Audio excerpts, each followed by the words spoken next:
রাজ্যের রাজস্ব ফাঁকি দিয়ে কয়লা পাচার।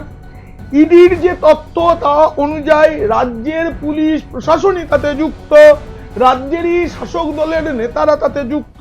আমি আজ যা বলবো সেটা শুনে মনে হবে যে মাফিয়া নামের কোনো হিন্দি সিনেমার কাহিনী, কিন্তু এটা কাহিনী নয়। তবু সেই কাহিনী শুনলেই আপনারা আন্দাজ করতে পারবেন কেন আইপ্যাক কর্তা প্রতীক জৈনের বাড়িতে ইডি যাওয়ার খবর পেয়েই মুখ্যমন্ত্রী ছুটে গিয়েছিলেন। আমাদের গর্বের মুখ্যমন্ত্রী সততার প্রতীক মমতা বন্দ্যোপাধ্যায় কেন, কি কারণে ওই বাড়িতে চলে গেলেন সেটা বুঝতে পারবেন। প্রতীক জৈনের বাড়িতে এত কিছু কেন হলো এটাও বুঝতে পারবেন। কেন আইপ্যাক কাণ্ড নিয়ে এত কিছু আলোচনা, সুপ্রিম কোর্টে মামলা, এত হইচই, কিন্তু ভাইপো বাবু সেভাবে কিছুই বলছেন না। অনেক দিন না তার সেই পেটেন্ট নেওয়া ডায়লগ গুলো শোনা যায়নি। আমি নিজেই ফাঁসির কাঠে ঝুলে পড়ব, কত ধানে কত চাল দেখিয়ে দেবো, আমি এক কথার ছেলে, ইত্যাদি ইত্যাদি। এই প্রতিবেদন ভালো লাগলে অবশ্যই সাবস্ক্রাইব করবেন। পিনাক্কি বলছে সামনে সুপ্রিম কোর্টে আইপ্যাক মামলার শুনানি, আর তার আগে ইডির হাতে কয়লা পাচার এবং আইপ্যাক মিলিয়ে কেমন কেমন সব মারাত্মক তথ্য সেটা জানতে দেখুন ও শুনুন পিনাক্কি বলছে। সম্প্রতি মানে এই ফেব্রুয়ারি মাসেই কয়লা পাচার তদন্তে ইডি দুই কয়লা ব্যবসায়ীকে গ্রেপ্তার করেছে, কিরণ খা এবং চিন্ময় মণ্ডল। এদেরকে জিজ্ঞাসাবাদের সময় বুদবুদ থানার ওসি মনোরঞ্জন মণ্ডলকেও আনা হয়েছিল, জিজ্ঞাসাবাদ করা হয়েছে। এতেই অনেক কিছু জানা গেছে। ইডি কর্তাদের সাথে কথা বলে সেই সূত্রে যা জানতে পেরেছি সেগুলো আপনাদের সব বলবো আমি আজকে। সেই সঙ্গে জানাবো কয়লা পাচারের টাকা কিভাবে লেনদেন হয়েছিল, কিভাবে কার কার কাছে যায় এবং গোটা নেটওয়ার্ক কিভাবে কাজ করে। আইপ্যাকের অফিসে নির্বাচনের আগে আগে কেন তল্লাশি? তৃণমূল নেতাদের না এটা একটা ন্যায্য প্রশ্ন, তার জবাবটা ইডির হাতে এসে গেছে। ইডির দাবি হাওলার মাধ্যমে কয়লার টাকা গোয়ার নির্বাচনে ব্যবহার হয়েছে। আপনারা শুনেছেন এটা।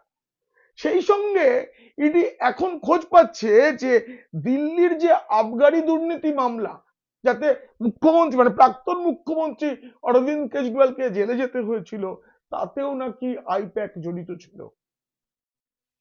তাই দুটো নির্বাচন এবং 2021 সালের বাংলার যে নির্বাচন তাতেও একটা টাকা লেনদেনের অভিযোগ পাওয়া গিয়েছে এবং সেই অভিযোগ সংক্রান্ত নথি ইডি কর্তাদের হাতে। তাই বাংলার এই যে বিধানসভা ভোট, এটা তো মহাযুদ্ধ, এবার তো পরিত্রাণের লড়াই। সেই যুদ্ধের আগে ইডিকে তো তদন্ত করতেই হবে। এটাও জানা গেছে, ওই যে বলছিলাম না যে 2021 সালে ইডি কর্তারা বলছেন কেন্দ্রের একটা প্রকল্প আছে জল জীবন মিশন, তাতে এই রাজ্যে বরাত পেয়েছে নাকি কাকদ্বীপের একটা সংস্থা। কাকদ্বীপ কোন জেলা? দক্ষিণ 24 পরগনা। সেই যে সংস্থা, তারা চেকের মাধ্যমে 2021 সালের ভোটের ঠিক আগে আগে আইপ্যাকের অ্যাকাউন্টে টাকা ঢুকিয়েছিল। কত টাকা জানেন? 16 কোটি টাকা। এবার আন্দাজ করে দেখুন পিসিমণির ব্যথাটা কোথায়। কেন তড়ি গড়ি প্রতীকের বাড়িতে ইডি এসেছে বলেই ছুটে যাওয়া, কেন ফাইল হাতে বেরিয়ে আসা? আমি কিছু বলবো না, আপনারা নিজেরা ভাবুন কি যোগাযোগ থাকতে পারে আর লিখুন কমেন্টে। 2020 সালের মামলায় এই তদন্তটা চলছে। এবার সেই সময় আইপ্যাকের প্রধান কে ছিলেন? প্রশান্ত কিশোর। তৃণমূলের অনেকে বলছে পিকে কে তো আপনারা জেরা করলেন না, কেন প্রতীক জৈন? এবার আপনাদের আমি একটা সত্য বলি, আগেও বলেছি, বিভিন্ন সংবাদ মাধ্যম আপনাদের গুলিয়ে দিচ্ছে শুধু আইপ্যাক বলে।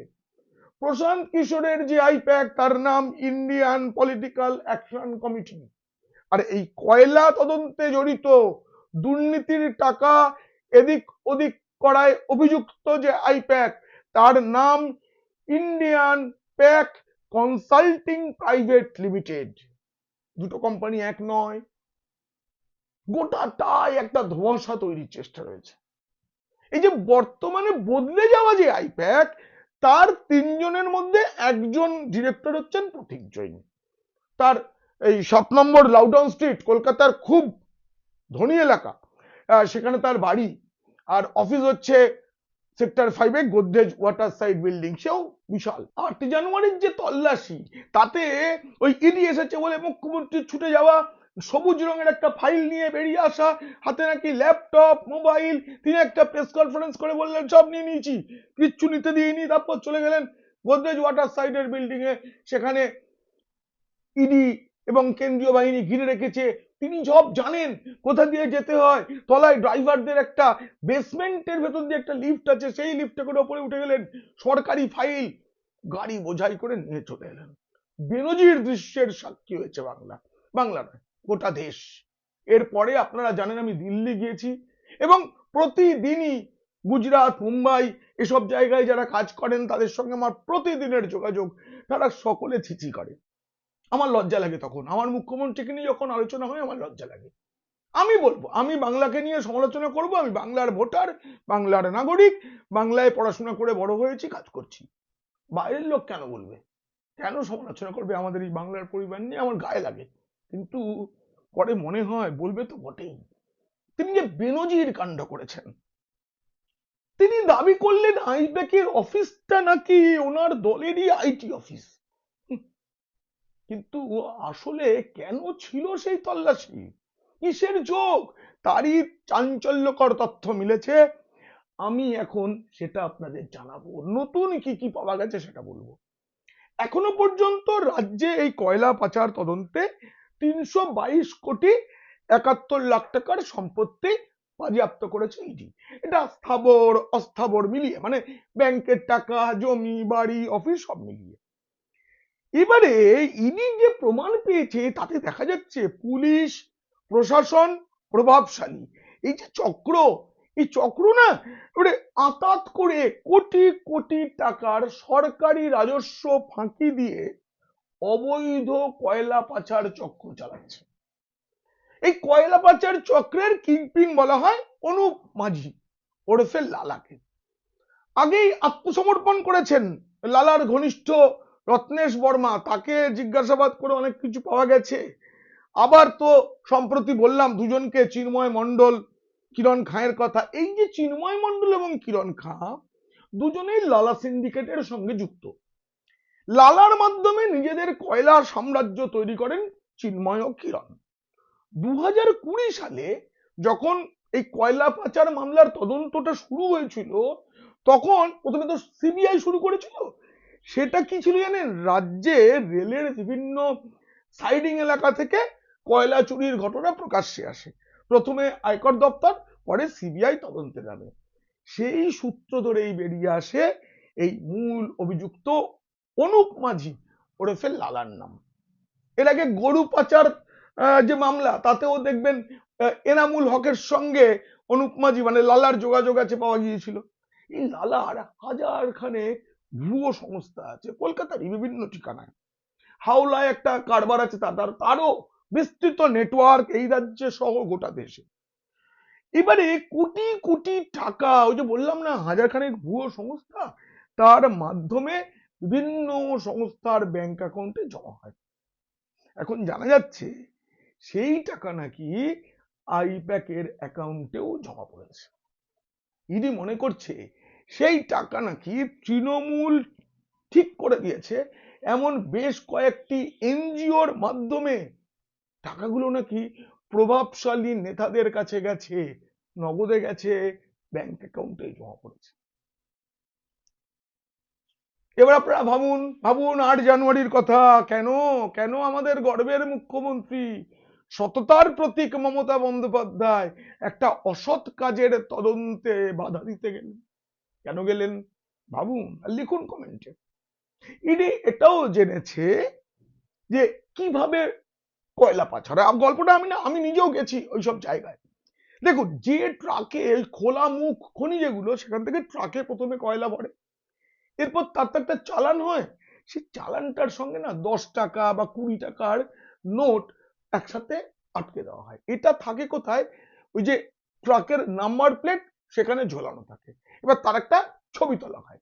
এইবারে ছবিটা কি করা হয়, এই ট্রাকটা যে পথ ধরে গন্তব্যে পৌঁছবে তার মাঝে যতগুলি থানা এলাকা পড়ছে সেই থানার নির্দিষ্ট অফিসারদের মোবাইলে সেই ছবিটা পৌঁছে যায়।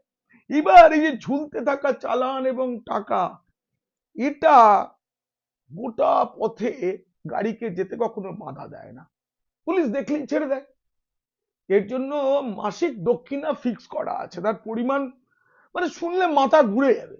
থাক, আচ্ছা একটু আন্দাজ দিই, এই ইডি যে হোয়াটসঅ্যাপ চ্যাট গুলো পেয়েছে সম্প্রতি যাদের গ্রেপ্তার করা হয়েছে তাদের থেকে, সেগুলো যোগটোগ করে যে টাকাটা পেয়েছে সেটা হচ্ছে 2742 কোটি টাকা। এই রাজ্যে বহু দপ্তর বাজেটে অত টাকা পায়নি, সত্যি। আপনারা দেখুন বাজেট বইটা দেখুন, 2742 কোটি টাকা। এই যে লালা পর্যন্ত বললাম, এই লালার উপরে আবার একজন আছেন, তিনি আবার আমাদের ভাইপো বাবুর খুব ঘনিষ্ঠ, খুব ঘনিষ্ঠ, ভাইপো বাবুর ঘনিষ্ঠ হিসেবেই পরিচিত। তো বিনয় মিশ্র পালিয়ে গেছেন, বিদেশে পালিয়ে গেছেন। ভাইপো বাবু যখন তৃণমূল যুবর সভাপতি, সেই সময় এই বিনয় মিশ্রকে তিনি কি করেছিলেন, রাজ্য কমিটির সাধারণ সম্পাদক, খুব বড় পোস্ট। দেখুন দেখুন না সেই নিয়োগপত্র দেখুন, নিচে ভাইপো বাবুর সই, ওই তালমিছরির বিজ্ঞাপনের মতো করে বলি, ছবি ও সই মিলিয়ে নেবেন। এই বিনয়ের মাধ্যমে টাকা নাকি বিদেশে পাচার হয়, বিভিন্ন ব্যবসায় নিয়োগ হয়, আবার বিদেশি ব্যাংক, কিছু ব্যাংক আছে যারা সবকিছু গোপন রাখে, সেই সব ব্যাংকে জমাও হয়। এবার যেটা পাওয়া গেছে যে ভাইপো বাবুর যে পারিবারিক সংস্থাটা যেটা রয়েছে, তিনি, তার বাবা মা, স্ত্রী, যার সব ডিরেক্টর, ওই জন্যই তো ভাইপো বাবুর স্ত্রী রুজিরা দেবীকে এই কয়লা পাচার চক্রে মানে পাচার তদন্তে জেরা করা হয়েছিল। ওই Leaps and Bounds private limited এবং Leaps and Bounds management services LLP, এই যে দুটো কোম্পানি, তারও অ্যাকাউন্টে নাকি একটি নির্মাণ সংস্থার মাধ্যমে টাকা ঢুকেছে। এই অভিযোগটা ইডি কর্তারাই বলছেন, তাদের হাতে নাকি এর প্রমাণও রয়েছে। সেই নির্মাণকারী সংস্থাটা যারা টাকাটা ঢুকিয়েছে তারা আবার লালার সঙ্গে যুক্ত। আবার লালার এই যে ব্যাপারটা, এটা বিনয়ের সঙ্গে যুক্ত। মানে ইডি সূত্রে জানা যাচ্ছে অনুপ মাঝির যে র্যাকেটের কথা সামনে এসেছে, তাতে কয়লা চুরি বর্ধমান, বাঁকুড়া, পুরুলিয়া এসব জায়গায় তো হয়েছেই, সেখানকার বিভিন্ন কোম্পানিকে বিক্রি করা হয়েছে, কিন্তু সব থেকে বেশি যে কোম্পানিটাকে বিক্রি করা হয়েছে তার নাম হচ্ছে শাকম্ভরি গ্রুপ অফ কোম্পানিজ।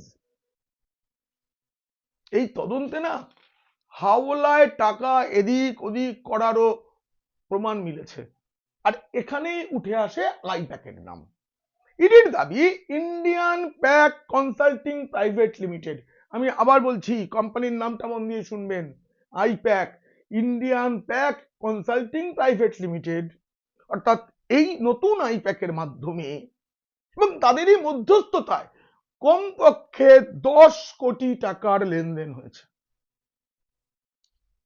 অভিযুক্তদের বেশ কয়েকজন যে বয়ান দিয়েছে, সেই বয়ানে প্রতীক জৈনের নাম নাকি বারবার উঠে এসেছে। প্রতীক জৈনের মাধ্যমে এবং তার মধ্যস্থতায় বেশ কিছু আর্থিক লেনদেন হয়েছে বলে দাবি করছে ইডি। সব মিলিয়ে কি দাঁড়ালো, রাজ্যের রাজস্ব ফাঁকি দিয়ে কয়লা পাচার। ইডির যে তথ্য তা অনুযায়ী রাজ্যের পুলিশ প্রশাসনই তাতে যুক্ত, রাজ্যেরই শাসক দলের নেতারা তাতে যুক্ত। এর সঙ্গে লালা মানে অনুপ মাঝি, তার সঙ্গে ভাইপো বাবুর ঘনিষ্ঠ যিনি বিদেশে পালিয়ে গেছেন সেই বিনয় মিশ্র, তারপরে আইপ্যাকের কাছে টাকা, আইপ্যাকের টাকা গেল গোয়ার ভোটে, এরপরে দেখা গেল কয়লার টাকা বাংলার ভোটেও খরচ হতে পারে। কদিন আগে মেসি কাণ্ড যেটা হলো, সেখানে মেসি এসেছিলেন, সেই মেসি আসার যে আয়োজন তার মধ্যেও নাকি কয়লার টাকা। সব মিলিয়ে ইডির আশঙ্কা পশ্চিমবঙ্গের আসন্ন ভোটেও কয়লা পাচারের টাকা আইপ্যাকের মাধ্যমে খরচ করার পরিকল্পনা করা হয়েছে। এসবের সঙ্গে পিসিমণির ছুটে যাওয়া, তদন্তে বাধা দেওয়ার কোনো যোগাযোগ আছে কি নেই আপনারা ভাবুন, ভাবুন ভাবুন, আপনারা ভাবুন, একটু ভেবে দেখুন। এই প্রতিবেদন কেমন লাগলো জানিয়ে অবশ্যই মন্তব্য করবেন। ভালো লাগলে বন্ধুদের, খারাপ লাগলে শত্রুদের শেয়ার করবেন। আপনারা খুব খুব ভালো থাকবেন।